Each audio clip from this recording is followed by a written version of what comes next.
In the early days of the internet, radical libertarians were scattered, lonely, and faceless.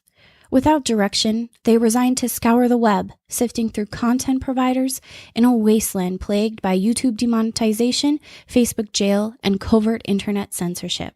But then, in 2017, the Libertarian Union was formed. Finally, the average Joe libertarian could find a thriving community of independent podcasters and content providers, all in one convenient location. At Libertarian Union, we'll always have the latest news, interviews, discussions, and even movie reviews. With hundreds of episodes and more added all the time, you'll always find something fresh at libertarianunion.com.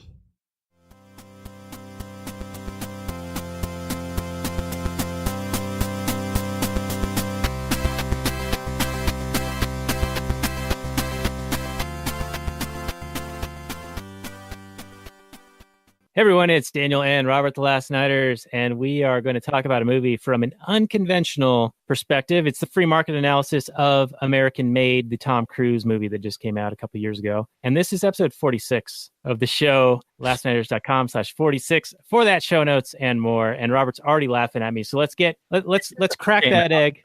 That's how rapidly we get to movies. If it just came out a couple of years ago, it's brand new for us. It does feel like a relatively new movie to me. It is. So this is a movie that didn't get a lot of fanfare, as far as I know, but it's fairly recently new on the SJW HBO. So yeah, and speaking of, I did a free trial via the Amazon Prime. Like they do this channels thing where you can basically do an a la carte style versus the traditional cable, like you must buy bulk package. So with the Amazon Prime, you can order just Showtime or just Stars or just HBO, whatever, and they'll give you like 7 days freezies. So I signed up for the 7 days, watched Dances with Wolves, which was our previous episode with Mance Raider, and that was an excellent episode, by the way, if I do say so myself. And then on the back end of the 7-day trial, I watched this movie, American Made. And in fact, I cut it so close that the trial ended mid-movie, but they let me complete the movie. They let me finish. You're so oppressed. I'm so oppressed. All right. So like I said, this is episode 46. The Last Nighters is part of the Launchpad Media, where they're always launching new ideas in your direction. Check it out at thelaunchpadmedia.com. And speaking of launching things in your general direction, we are going to be launching a bunch of Black Friday deals at you at lastnighters.com/deals. Check it out. Now, this movie is chock full of content. And Robert and I were talking about via chat that this is almost like the Madden-style Turducken, the turkey, duck, chicken that is so famous around the Thanksgiving football games. And so we're calling this the Turducken episode because it is Thanksgiving this week, and there's a bunch of Black Friday deals that we want to let you guys know about. We've got probably 5 or 6 different deals that we're aware of right now, and we've got affiliate links for all of them. But I'm just going to give you one website. The only website you need to remember is lastnighters.com. And we're going to do a show notes page at lastnighters.com/46. And we're going to compile all of the deals. And there's going to be a link to it on the show notes page at lastnighters.com/deals. On that page, you'll find the best prices of the year for the following amazing things. Liberty Classroom by Tom Woods, which is the economics, history, logic, and other courses that you didn't get in your government indoctrination. These are some of the best content you can get. I've gone through the government course. I've gone through, there's one actually on mythical heroes and culture film. There's all sorts of great stuff in there. The other thing is Bluehost, which is our hosting service for our website. They're doing the best prices of the year. So if you are interested in starting a show or starting a website, starting a blog, getting into that game, Bluehost is a really excellent provider, and you include the first URL that you sign up for, the first domain name is included in your hosting. So if you do any of that stuff, we'll kick back some extra bonuses to you. We'll give you a shout out on the show, backlinks on our site, all that good stuff. So that is where all that stuff's going to live at lastnighters.com/deals. Now, I'm only wasting this much time at the beginning of this because it is, Black Friday week. So after this, not so much of the slinging and the slanging. And we'll get into that Google description if you're good with it. All right, he's nodding. He's nodding for your the non-audible audience here. All right, so American Made came out a couple years ago, 2017, so a year and a half. Drama, crime film, an hour and 55 minutes, 7.2 on the IMDb, 86% Rotten Tomatoes, and 65% of Metacritic, which is kind of low. Feels a little low there. 84% of Google users liked it. And here's the description. Barry Seal, a TWA pilot, is recruited by the CIA to provide reconnaissance on the burgeoning communist threat in Central America and soon finds himself in charge of one of the biggest covert CIA operations in the history of the United States. The operation spawns the birth of the Medellín Cartel and almost brings down the Reagan White House. Came out August 25th, 2017 in Indonesia. Director is Doug Liman. Box office of $134.9 million on a budget of $50 million. And the first critic review, I'll just throw that out here, is Cruise is as compelling as ever with charm to spare, and this is a ceaselessly entertaining, sometimes tense romp, although it doesn't dig much below the surface, but Robert and I will. Your thoughts so far, Robert?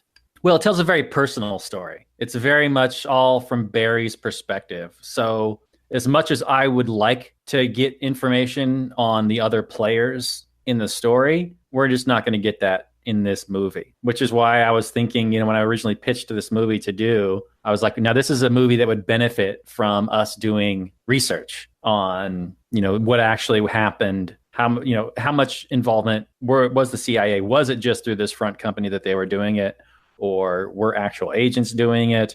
How much money actually went to the CIA? I mean, there's no way. The movie doesn't talk at all about how much Barry is kicking money into the CIA. It acts as if he's keeping it all for himself. But I think if you believe that, I want to sell you a bridge, because there's no way they give him all that land, the house, the airport, the planes whenever they get damaged, whatever, brand new plane, bags of money. And then just like, well, have fun. Just do do this job for us. They know that he's smuggling drugs. I have to bet that they would want a piece of that, or at bare minimum, if not, outright protect them. But although the movie would have us believe that they didn't have anything to do with it, other than allow them to, avoid the DEA, and other investigations, and be able to fly, kind of provide them intel to avoid that sort of detection. But yeah, it's good. It's good. I would say that it didn't. I would quibble with the idea that they really helped launch the Medellín Cartel.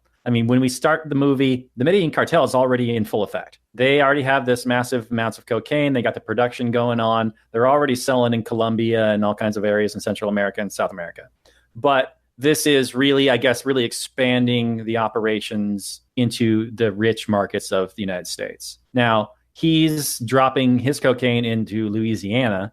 But I want to say I've seen other movies. No, it's not other movies. It was in Netflix's Narcos, which follows Escobar and the Medellín Cartel, where they mostly talk about how they are shipping it into the port of Miami. And they do mention that here in this movie, how it comes from, was it Nicaragua? And they put it on boats, the Contras do, and then they bring it into Miami. But and it may be the case, but I want to say that, Barry helped the Medellín Cartel, but I think the Medellín Cartel would have been just fine even without him. Right. In the movie, they found Barry at the airport gassing up, and they're like, no, you need to come with us. And they take him to this short airstrip at high altitude. And there's like the remains of several other attempts of taking off cocaine-laden airplanes at that altitude, and they were unsuccessful. And the Escobar and the other guys they gave no fucks about that. They're like, you know what? We don't think he can do it. Right. So, they're betting against him. Right. One of them's betting on him, and the other guys are betting against him.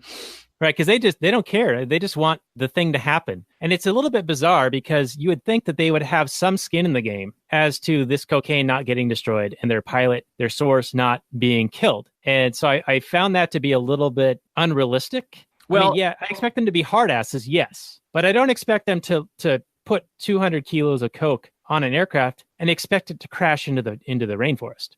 I agree with you up to a point.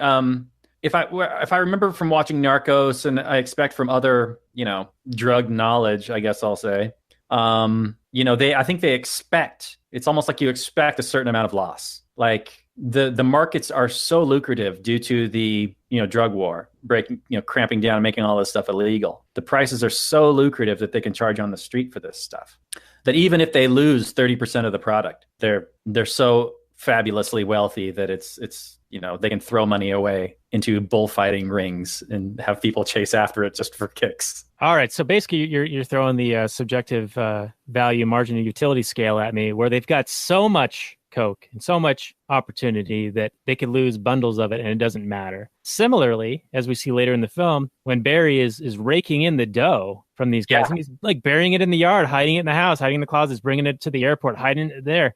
It's like there's so much money that it's more of a nuisance than actually valuable to him any longer. There's a scene where he's sitting on a couch and the cartel is piling up bags of cash in front of him, and he's just in the back of his head, he's going, what am I going to do with all this money? Right. Yeah. And that it kind of surprised me. I know this is the 80s, and I guess, today you could buy Bitcoin with it or whatever, but it sure seems like he would have taken better efforts at, putting that money in international places to throw it all around. Like he has it in a couple banks in town, and the whole town builds up basically because of all this drug money that he's using. But it sure seemed to me that he kept it all in Mina, or at least the movie only mentions that much. And right, there's like a dozen banks there, and he's got a couple million in each. And right, and otherwise he's just burying it. Whereas, man, he's a pilot. Make a flight to, some Caribbean islands where you could buy an island and bury it there, or go to throw it in a couple of banks, all around the place, so that you have you have an escape route. You have a place you can go to if the shit goes down. Right. Yeah. And now if we go back to where it's become such a nuisance that it actually becomes a bit of his downfall, right? Because his brother-in-law finds the money. Yeah, JB or BJ, right? BJ? JB. Okay. So he finds some of the money, spends it, draws attention to himself by running from the sheriff, the local dummy sheriff in town. Yeah, that was so stupid. But it's like, okay, so money is so like not valuable to you anymore. Why are you still doing this? Why are you still accepting money? Why are you still doing the job to earn the money? Like some of that stuff didn't make a whole lot of sense to me. I mean, I'm sure if you're like in that moment and you're like, I'm doing this thing and these guys are paying me really well and they're going to kill me if I don't do it anymore. So maybe you just keep doing it. But I don't know. It's almost like you would come to the point where you're like, hey, you know what? I'll just keep doing this so you don't murder me, but stop giving me money because it's worthless to me now, right? Like it's more of a problem for me to deal with the money. Right. It's becoming a liability at that point. Like if you're stashing it in the closet at the airport and rando guy is just going to stumble across it because he opens a door and he gets buried in it. Yeah, you might want to rethink something. It sure seemed like he was really sloppy and didn't really think it through. Or maybe it was just coming in so fast that he didn't have time to deal with it all. The movie, it's hard to know exactly what the case was, but it all did seem to happen pretty quickly. I mean, the movie only takes place across like 7 years or so. It starts in like 78, goes like 85 maybe. Right. Yeah. I think he died in 86 from machine gun fire during his Goodwill or Salvation Army community service. Yeah. Which, by the way, he was moving. All right. So we're kind of jumping over to the end. We can move around. We got that latitude. This is our show. This is our show. We can do whatever we want. Whatever we want. And by the way, if you want to support our show where we do whatever we want, you can do that at lastnighters.com/Patreon, just so you know. And we got a few people who are Patreon supporters watching us right now. Hi, Patreon supporters. Thank you. What's up, everybody? So I've stuck on this money thing, right? Because like it's more problems, yo. Mo money, mo problems. Just like Mo Gov, mo problems. And you've got a great Rothbard image around that. So I'll put that on our show notes page. Yeah. T-Public, baby. Yeah, you got a shirt for it and everything. I'm wearing it right now. Oh, there you go. Statism is the only religion that still demands human sacrifice. For you people listening and who can't see it, that is a shirt with an excellent design that Robert has created and is available for purchase at our show notes page. There's a link out to the T-Public site for that. Yeah, baby. All right, so I just sidetracked myself. What the fuck was I talking about? Money. So yeah, so he's got all this money coming in, totally worthless to him after a certain point. And it seems really bizarre because he's trying to launder this money. He's trying to like make it clean or whatever. But this just goes to show you like how much the government is involved in your finances, in your private life, right? That you have to hide where money came from is kind of ridiculous. And they sort of do this in Ozark. Speaking of Netflix, that's another show where he's laundering drug money. They also do it in Breaking Bad. And Walter White, he falls into the same issue where he's got too much money to deal with, right? Remember when Bill Burr is in that and the big fat black guy, and they're like in this storage unit and they both like fall backwards onto the pile of money. And it's just like, this money's just here. And it's like, we can't use it. We have tons of it, and it doesn't matter anymore. I just think it's funny that you know the white guy's name, but you don't know the black guy's name. Racist. Well, Bill Burr is a famous guy. And the other guy's on Breaking Bad. Now, if you were to ask me what his name was, I wouldn't know. But I didn't know Bill's first name. Is he the guy in Made, the Favreau and Vince Vaughn movie? No idea. I haven't seen Made in a million years. Faison, something like that. Anyway. So you don't have to try and pretend to not be racist. It's fine. It's so hard, man. All right. Take me where you want to go in this movie. I've beat this subjective value thing to death regarding the money. I know you've got a couple of notes. Let's get into those.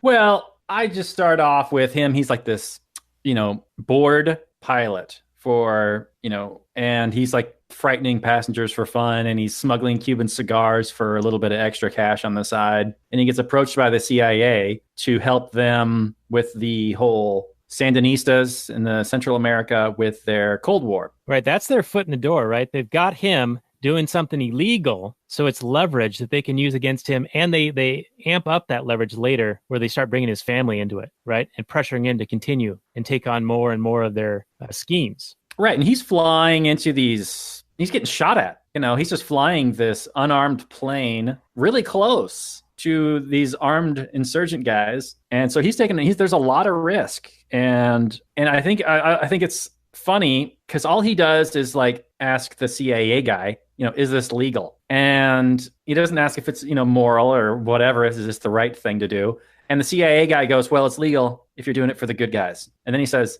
just don't get caught. So he immediately contradicts himself. Like, get caught by who? Get caught by the U.S. police? Get caught by the Sandinistas? Like, it doesn't make a whole lot of sense. But apparently that's good enough for him. I mean, he's being given all this stuff as if there aren't strings attached. But sure. Let's see here. What else? Well, before you move on, I'll pick on the board pilot aspect of it, because they call this out where he's doing the pre-flight check with his co-pilot. And it's like they're doing this through rote memorization, going through the checklist, flaps, wheels, chocks, ailerons, however you say it. Like, they're just going through this list. And they do that, like every pilot does this multiple times a day for years. And I got to ask, do you think that contributes to complacency, to where you're just going through the rote motions and it's no longer contributing to safety? In fact, it's detrimental to safety. It's just opinion here. I feel like it would be a big detriment. Oh, yeah. And then the nature of their shifts, they go like 3 days straight and then they have like 2 days off or whatever it is that their schedules are. I know they can sleep in the middle of the flight and whatever with autopilot and that sort of thing. But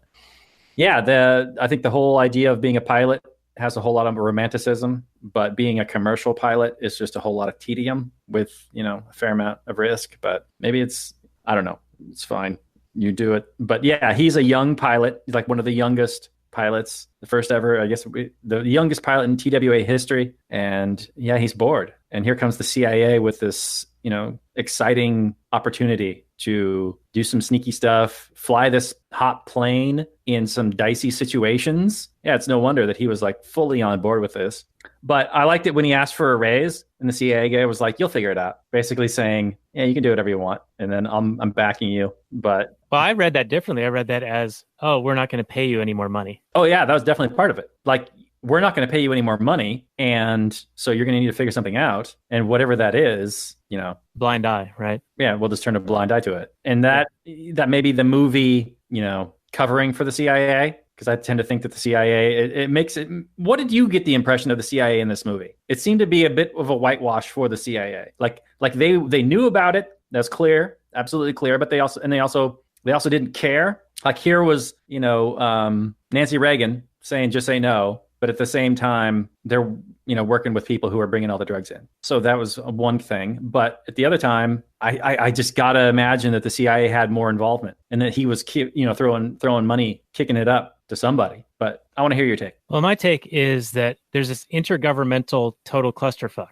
where there's all these various bureaucratic agencies all competing for jurisdiction. The CIA had knowledge of their zones of operation and basically gave Barry, the Tom Cruise character, the information on how to avoid those areas of operation. So they had like this bird's eye view, but they also had plausible deniability. right? So they weren't coordinating or covering for him specifically. Like if he got caught in any of those other agencies' webs, they were going to disavow him and burn him. Which they ended up doing. Right. And that actually reminds me of this cheesy show that my wife and I watched a couple years ago called Burn Notice, which has the great Bruce Campbell in it. So if you want some cheesy, low-hanging, entertaining fare, check out Burn Notice. And to call back to a previous conversation earlier in the show where we're talking about Netflix and Narcos, there's another show, I believe it's called, I've got it here. Oh, it went away. I think it's called Dark Tourist. And the very first episode is about visiting Pablo Escobar's apartment in Colombia and one of his enforcers who gives tours of where they had their mountaintop hideaway. And this guy was like, he murdered a bunch of people. And now he's giving tours and talking about all this stuff that happened way back when. And it's pretty interesting. So Dark Tourist, Latin America, episode 1. On Netflix. Check that out. He's like the real life Kramer of Seinfeld, giving tours.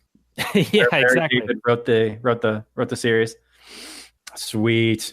All right, so let's talk about the cover story that they gave Barry. So they're like, all right, you're working for us and you're starting a business. And it's going to be called IAC. How imaginative that the CIA comes up with IAC as the acronym. Yeah, it's gold. It's gold, baby. They'll never be able to link it to us. So even his wife figured that one out. And didn't the Colombians also question that? They're like, no, you work for the CIA. And he's like, no, I work for IAC. And he's like, yeah, you work for the CIA. They're like, yeah, okay, whatever. You're a total businessman. You're just making a flight like every day down to these rebels, snapping pictures. Okay. Yeah. Now let's get into the rebels and the Sandinistas and the Iran-Contra stuff. This movie seems to take a snapshot of the preceding stuff to the Iran-Contra scandal that was, the Ollie North stuff in the mid to late 80s. So this is like the lead up to that. Now, I remember it very vaguely because of, I was 10 years old at the time, whatever. Do you remember it anymore? Like, what was that scandal about? All I remember was, Oliver North, testifying before Congress, and that it was a big scandal. I mean, these are back in the times when all you really had was the nightly news and maybe a newspaper to tell you what was going on. And yeah, I recall that it was basically what the movie told us was that they're going to have Iran, ship the guns over to the Contras to fight against the Sandinistas in Nicaragua. That's about it. And like the movie says, the worry was that this was going to turn into another Vietnam, stop getting embroiled in these, conflicts that don't seem to involve us. And, this whole idea that if a country goes communist, it's just going to lead to some sort of a domino theory. I don't remember if you remember that, but that was the theory back used to escalate the violence in Vietnam and the troop counts in Vietnam, is because we didn't want these countries to fall like dominoes to this wonderful ideology that is communism that just leads to prosperity and bounty for everyone that tries it. Right. And if I recall from history that I was told, and you can get better history at Tom Wood's Liberty Classroom, having the best deals of the year this Black Friday. You can find that at lastnighters.com/deals. Throw another plug in for everyone. But I think that was also the excuse in Korea, was the domino theory. Probably. It's, and it was close by. I guess, we got Cuba that was nearby, even closer than Nicaragua. But, they had these, it's really just the military industrial complex that wants to keep fighting and wants to have an excuse to, buy more weapons. The idea that a bunch of commies in government and the United States is filled with communists. I mean, socialism and communism are two sides of the same coin. And to have them, statism is essentially all socialism. And to have them complain about another form of statism that is slightly different to their own. I mean, I understand communism is more totalitarian, slightly more totalitarian than socialism. And it's all on a sliding scale. I would agree with that. And communism is horrific and socialism is horrific. What we colloquially identify as socialism, like modern day Venezuela, is what you colloquially call like full blown socialism, I guess you could say. Or not real socialism if you're defending it. Right. But there's also a ton of socialism in the United States. We have socialist defense, socialist medicine. We have socialist education. There you go. We have socialist roads, socialist water. I mean, there's socialism all over the place. Every time you are taking money from one people and redistributing it to another, that's socialist. If you have taxes, it's socialist. So yeah, it's a sliding scale. But so I have I don't really know. Well, would you say that there really was a threat, a quote unquote threat of, a whole bunch of countries turning communist. I mean, obviously, it's not good for those people in those countries to go communist. I wouldn't want to live in a communist country. There's a reason I don't want to live in a communist country. But to say that there's a threat of a domino effect of a bunch of South American countries going communist. I mean, if the United States tomorrow declared itself a communist country, I'd go, well, what would need to change? Pretty much nothing. The signs, pretty much, maybe. The marketing. What else? I mean, that's about it. Yeah, it's just a different wrapper, really. Yeah. So as far as the threat, the threat of the domino, I mean, is that like the reverse of the herd immunity? They're like, oh, if this domino goes, then that's going to infect the other ones and the other ones and the other ones. And so we need to inoculate the world against communism, even though, like you said, all statism is in that general direction, just it's a matter of degree. And to that, I would add, how much aggressive violence are you okay with? You know, how much rape is okay? I'm against rape. I'm against socialism. I'm against aggression. So I'm against all forms of government. And they all are forms of socialism. They're all about regulation and control and redistribution to some degree or another. Right. And I would also throw in that, you know, if you are saying that, well, I want to help some people defend themselves against these Sandinistan aggressors. Okay. If you believe that they are absolutely aggressing against you and you want to help defend against them, sure. That's clearly not what happened. There's a line in the movie that is very telling. At one point, Tom Cruise tries to fly down there and give them a bunch of guns, and they're just like, we'd rather make money. And he's like, turns out the Contras really didn't want to fight anybody. They just wanted to make money like the rest of us. Right. So he ended up bringing those guns to Colombia for the Medellín Cartel. Right. And then this triangular relationship. Right. And then the cartel would send the cocaine to the Contras, who would then ship it to the United States for their cut and their money. And then it was just a big business partnership where Pablo, went wrong was, his, like the movie says, his what management style was to murder everybody. It's just to murder people. So other than that, I would tend to defend the entrepreneurs who are just trying to exist and, benefit from a situation the best they can. Right. Now, regarding the threat, early on, the CIA guy says, we're building nations down there. So they were down there meddling, right? And all of the Sandinista action and basically the whole scenario that plays out here is sort of a variety of blowback that Ron Paul talks about, where you meddle in the affairs of others and you upset people. Right. And you expect a reaction. I don't mean to interrupt you, sorry, but there's a reason why the protagonists in the movie were only able to operate out of Nicaragua with Manuel Noriega, because that was the only place the DEA couldn't get to them, because all the other countries were essentially puppets of the CIA. Not to say that all of them were complete puppets, but clearly Nicaragua was the only place that they didn't essentially have under their control. So yeah, they're totally nation building and meddling and making sure that they have their approved puppets in charge. And when they didn't have somebody, they would either assassinate them or stage some sort of a coup. This is standard CIA tactics. Right. And to expect there to be no response to that is kind of ludicrous. Yeah. So let's see, what else do we want to talk about in this movie? I do want to talk about the military training base that the CIA sets up on his property. It's essentially a training base for the Contras, which is very similar to the School of the Americas. I don't know if you're familiar with the School of the Americas, Daniel. You conspiracy theorist, Alex Jones listener. The School of the Americas is an admitted thing. We got the documents. You can look it up. There's piles of mainstream sources. The United States has admitted to it. It was a school that was based at Fort Benning, Georgia. They renamed it in 2000 to WHINSEC, the Western Hemisphere Institute for Security Cooperation, so that Congress could say they shut it down. But it still trains assassins and death squads and execution and torture and basically how to be a despot and how to kill people. And they've done it for decades. But this is how the CIA trains their insurgents and how they use violence to achieve their ends. Right. Now, the School of the Americas sounds a little bit more top tier compared to what was going on in Mena, Arkansas here at the airport, because they were flying these guys in with the, what do they call them? The snow angels. Like he enlisted a bunch of other pilots to help him because there was just too much activity moving around. Right. But they were flying these guys up from Nicaragua to get trained, and most of them would desert and like run off into the woods of Arkansas.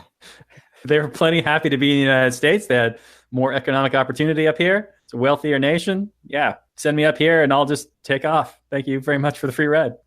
Right. So the Contras defending Nicaragua from communists was really just cover and an excuse to continue their operations, which was increasing the amount of meddling that was going on. Because you could really see it in the CIA guy having to report to his bosses that he's doing something, like he's taking action. Things are happening, right? And that's all he had to show. He wasn't showing that they were solving anything. Right now, at one point, he does call them in for basically a post-mortem or whatever, some kind of a sit-rep situation where they're like, okay, going over the stats. And they're like, well, out of the 15,000 whatever AK-47s we sent down there, like 10,000 of them ended up in Colombia and only 5,000 ended up with the Contras. What's going on? And so CIA eventually does shut him down. And then it's like you said, there's all these multiple agencies all converge on him to get their, all the different laws that he broke. He was thumbing his nose at the DEA the entire time. But then the state police also want him. The FBI also want him. The ATF also want him. They want the collar. Right. And none of them knew about any others, right? None of them knew about the others. Right. And I think it was, for the movie that they all showed up at the exact same time. I mean, that's clearly probably did not happen. I can't imagine that he just happened to be there and all converging at the last second, all of them. Okay. That was clearly a scene written for the movie. But this is where, I think there's a little bit of whitewashing going on here. But, he gets brought before the DA, the state DA, and she gets a call from Bill Clinton who says, you got to let him go. And, the audience is left to wonder why, but just assume that there's some kind of shady shenanigans between the Clintons and the CIA, or the Clintons in the White House, or the Clintons in the Medellín Cartel, or the Clintons in Barry. But we don't really know that. And that's why I think it's a little bit of a pass. It's hinting at, the corruption. But I think if you really look into it, the Clintons have been into a ton of shady shit for a long, long time. And there's a reason why they call them the Clinton crime cartel, the Clinton crime family. Yeah, in fact, I was surprised they brought it up at all in the movie. Right. But speaking of Alex Jones, years back, I do recall him discussing airfields in and around Arkansas that were used for importing drugs into the United States, and that it was under the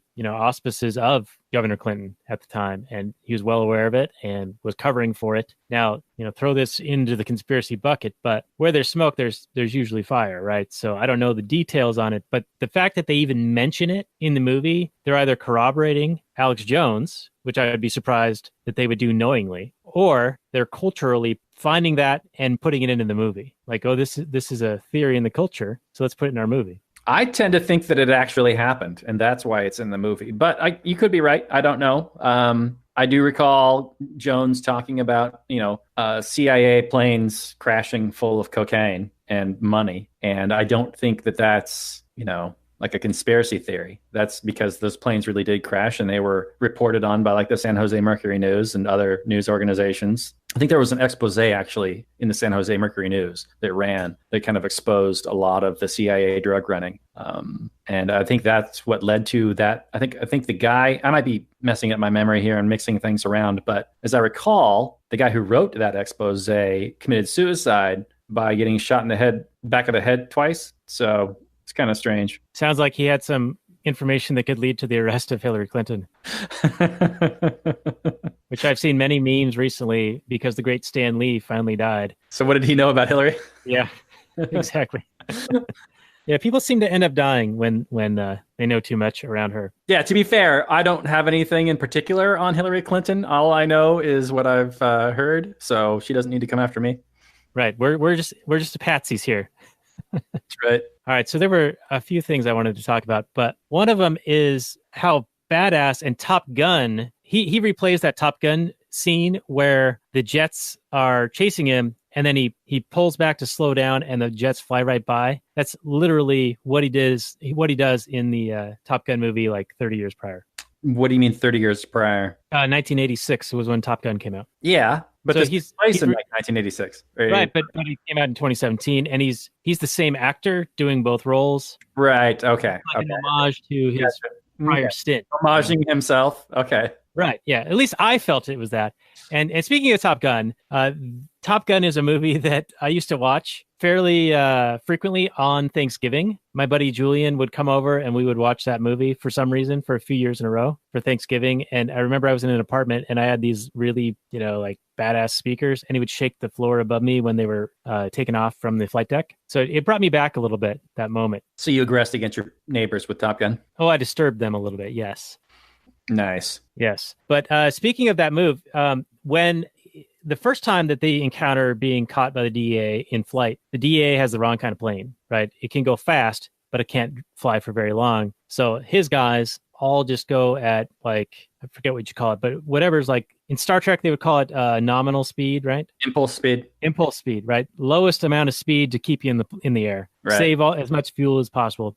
Because that jet is going to blow its load in like 2 hours and you just outlast them and then you can go about your business. Well, the second time they catch up to him, they've got the same plane as him and right. two of them. He has to make an emergency crash landing in a residential neighborhood and he bursts out of the plane covered in cocaine and he buys a bike off a kid, gives him like 20 grand for it. It's pretty sweet.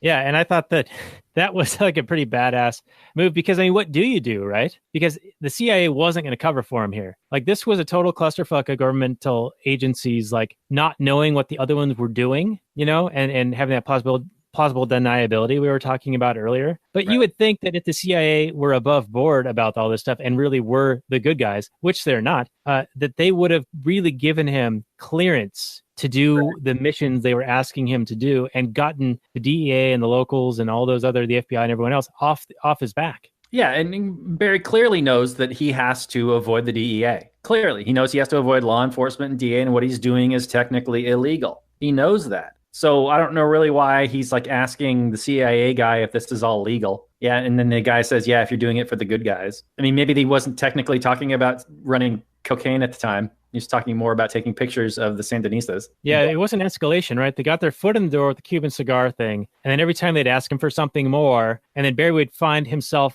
being pressured by, the Colombians or the CIA or the Sandinistas or Noriega into more and more shady stuff, that then the next group would amplify that and use that against him to get him to be compelled to do more stuff. So it reminded me, especially when he got arrested in Colombia and he's in this prison or he's in this jail and the CIA guy shows up. He's like, yeah, there's gonna be a raid on your house tomorrow morning.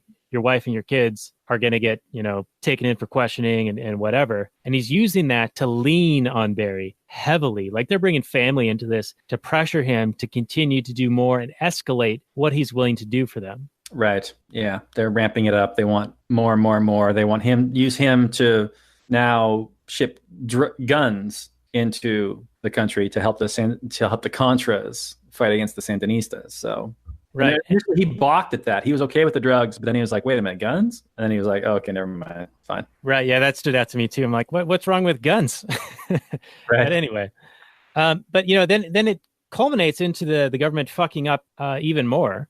Sorry for the sensitive ears out there, but they finally nail Barry down with some charges that they think are going to stick. And the CIA has burned him at this point, and they're not willing to cover for him anymore. So he has to strike a deal with the DEA to get cameras in the plane and take photos of Escobar and his other, top level drug guys, and compromising photos accepting the shipment of cocaine or with the cocaine, so that they can have a case against these guys who aren't even Americans. Right. Yeah. Like, since when does the CIA care, or the United States government care? The DEA, they had this political agenda and this political narrative that they wanted to use to sell for whatever political purposes. And it was just he was just a pawn. He was just a tool. And they treated him like a pawn. And this is his dumbass trusting nature, that he would take this deal to stay out of jail. And he's trusting these politicians to only, use these pictures that he gives them, privately or whatever. And so then the White House just immediately broadcasts the pictures to the whole world. With him in them. So the cartel is immediately like, you betrayed us, you're a dead man. And the moral of the story is you can't trust violent dirtbags like politicians. I mean, they're just going to screw you. They don't care. They don't care about you. You're better off with your business partners, the cartel. I think they're going to treat you better off. I don't think it was a mafia situation where he had to keep working for them. It could have been, but the movie doesn't say that. And it sure didn't seem that way to me. I mean, maybe he had a whole bunch of information on them. And so it behooved him to be like, hey, we're still in business. Hey, I'm seeking to gain from this partnership. I'm not going to screw you over. And if I suddenly left and disappeared, yeah, it would look sketchy, like I'm going to sell you out. But maybe I'm just, I'm done. Can I leave? Is that cool? Or is it like Pablo Escobar? I'm going to kill everybody that I even suspect of anything. I don't know. I'd say the movie tells us, at least in the narrative of the story, that they would not accept that they would kill Barry because two reasons. One, they do kill Barry at the end. But only because he betrayed them. Right. But they also killed JB against his wishes. They killed JB against his wishes. True, because he was a problem. He was a problem that impeded on the business. You're right. So that was a very mafiaistic thing. And you get that sense with the, I don't know, Ozark's obviously a work of fiction, but that's their management style too, is to just, if someone becomes a problem, you just kill them. And right. So maybe true. So this movie, and this is probably a good point to start doing our wind down here on The Last Nighters, do our final summary and review, because it feels like this movie is sort of a blend of Ozark, Breaking Bad, Narcos, Dark Tourist. What was the one you just mentioned? Ozark, I just said. Ozark. And probably something else. But anyway, it's sort of the blend of all of these things together. Oh, and Alex Jones' conspiracy theory to bring about a movie where it's actually quite fun, I find, in the creative storytelling of this. Like, this was a serious topic that they made have a bit of a comedic turn, and it ends up horribly, right? I mean, he gets murdered by machine gun death. And it's terrible. And I felt really bad at the end as a result of it. But the rest of the movie is so like bouncy and fun that I still found it entertaining. And so I'm sort of going into my final summary review here. I found that this was definitely worth watching, and it was interesting and fun. It did lead me to want to know more about these things, and I wish that we had prepared a bit more, so we would have had more to cogently discuss on the show. But we've I think done fairly well with our limited intellectual capacity, and I'm going to give this thing a 7.7 as my rating, and I'll pass it over to you. Well, there's one last question I have to ask you. We can either talk about it now, or I can talk about it in some sort of an overdrive portion. But yeah, this movie, I don't know how much of it is true. The tapes at the end of the movie were confiscated by the CIA. So how they got into the hands of the screenwriter, I don't know. Did he cobble together the script from news reports? Was a book written? These are all questions we don't know. So maybe it would have been behooved us to do a little bit of research, but that's not what we do here. We talk about our opinions of the movie, right? And let's save that for the bonus stuff for that Patreon action at lastnighters.com/Patreon. So for the overdrive. So continue with your final summary and review, if you would. Okay. So yeah, this movie is really well done. I liked the directing style. I thought it was a lot of fun. I liked the way it was interspersed with little animated segments, with the personal confessional style videotape segments. And I thought Tom Cruise did a really good job. I thought it was awkward that he was a 55-year-old man playing the husband of a young, like 25-year-old woman. So thankfully there wasn't a whole lot of on-screen, like sexy time. There's a little bit of that, but it wasn't like too bad, because it is kind of, I don't know. He's just getting to that age where even though he looks really good, it's like, man, he's playing like a 20-year-old guy. And his wife is like smoking hot, and right, he's been a 20-year-old guy for 30 years. Yeah, and eventually it's just a little creepy. But whatever. They're all professionals. They're all consenting adults. It's fine. So yeah, this movie I would say is a good strong 8. I would recommend it for those interested in this topic. It's a dirty time in the nation's history, but this kind of thing happens all the time. This is modus operandi of the CIA. This is violence and power and the conflicts of it. This is them, they're not shying away from using violence to achieve their political ideas. Right. And wasn't it amazing to you how much they knew about Barry back in the 80s or 70s technology, right? Like, imagine what they know now. Yeah. They know your current whereabouts at all times. They can listen to your conversations at any given time. That's one of the impeti for our show. We were like, well, if they're going to hear it anyway, we might as well record it and broadcast it ourselves. And maybe, just maybe, one of these ideas will stick with them. We'll plant some seeds. Yeah, baby. Who knows if it's happened or not, but we know this is all being cataloged in Utah in some massive server farm or database. Yeah, so a good strong 8 from me. Check it out if you haven't. Although if you haven't, why are you listening to this? Maybe you just like listening to the sounds of our sexy voices. I don't know, but thank you for listening anyway. And I think that's the show for now. All right. Well, before we say goodnight to everyone at the Last Nighters, I do want to remind you there are Black Friday deals, and you can find those at lastnighters.com/deals. The show notes and more for this episode can be found at lastnighters.com/46. And there's one other thing I wanted to mention before we go. Not our Patreon. You guys know about that, and you guys are supporting that. We got a dirty dozen now Patreon supporters, which is amazing. And by the way, our most recent supporter we gave a shout out to in our previous episode, he told me earlier today that this movie was one that he really enjoyed. So we hope that we did it justice. Professional asshole. Oh, yes. And now I remember. The next movie up for bid. Robert?